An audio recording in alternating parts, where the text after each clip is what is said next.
नमस्कार, मैं हूँ शालिनी और आप देख रहे हैं BBN भव्य भारत न्यूज। चलिए शुरू करते हैं आज की मुख्य खबरें। चेस्ट क्लिनिक बनाएं, 2 घंटे जरूर बैठे डॉक्टर। वायु प्रदूषण को लेकर केंद्र सरकार राज्यों को निर्देश। केंद्र सरकार ने सभी राज्यों और केंद्र शासित प्रदेशों को परामर्श जारी कर वायु प्रदूषण से संबंधित बीमारियों से निपटने के लिए राष्ट्रीय जलवायु परिवर्तन एवं मानव स्वास्थ्य कार्यक्रम NPCCHH के तहत सरकारी स्वास्थ्य केंद्रों और मेडिकल कॉलेजों में चेस्ट क्लिनिक का संचालन सुनिश्चित करने को कहा है।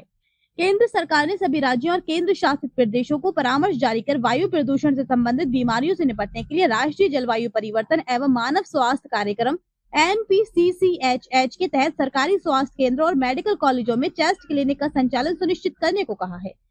परामर्श में कहा गया कि ज्यादा वायु प्रदूषण वाले महीनों, आमतौर पर सितंबर से मार्च के दौरान इन क्लिनिकों से प्रतिदिन कम से कम 2 घंटे तक काम करने की अपेक्षा की जाती है।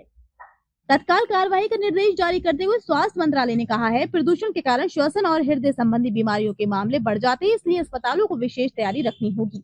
ये चेस्ट क्लिनिक शहरी क्षेत्रों में सामुदायिक स्वास्थ्य केंद्रों, जिला अस्पतालों और मेडिकल कॉलेजों में स्थापित किए जा सकते हैं। राष्ट्रीय स्वच्छ वायु कार्यक्रम NCAP के तहत ऐसे सभी क्लिनिकों को कवर किया जाएगा। परामर्श में कहा गया है कि चेस्ट क्लिनिक रोगियों की जाँच करेंगे तथा प्रदूषण के कारण बड़े श्वसन और हृदय रोगों से पीड़ित रोगियों का उपचार करेंगे। मंत्रालय ने इन स्वास्थ्य केंद्रों से राज्य या राष्ट्रीय स्तर के डिजिटल उपकरणों जैसे एकीकृत स्वास्थ्य सूचना मंच IHIP के माध्यम से इन रोगियों का रिकॉर्ड बनाए रखने के लिए भी कहा है। साथ ही कहा गया है कि उच्च जोखिम वाले रोगियों की पहचान करके उनका रजिस्टर बनाया जाना है और ऐसे लोगों का विवरण संबंधित ब्लॉक की आशा, ANM और CHO के साथ ही साझा किया जा सकता है। परामर्श में श्वसन और हृदय संबंधी मामलों में उपचार व देखभाल के लिए डॉक्टरों और कर्मचारियों को प्रशिक्षण देने का आह्वान भी किया गया है। मुख्य सचिवों को लिखे पत्र में केंद्रीय स्वास्थ्य सचिव पुण्य सलिला श्रीवास्तव ने कहा कि सर्दियों के दौरान देश भर के कई क्षेत्रों में हवा की गुणवत्ता अक्सर खराब से गंभीर स्तर तक पहुंच जाती है।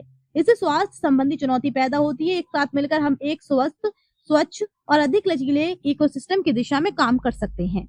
तो अभी तक के लिए इतना ही। मैं शालिनी आपसे विदा लेती हूँ। अगली खबर में फिर मुलाकात होगी एक और खास खबर के साथ। तब तक के लिए बने रहिए BBN भव्य भारत न्यूज के साथ। नमस्कार।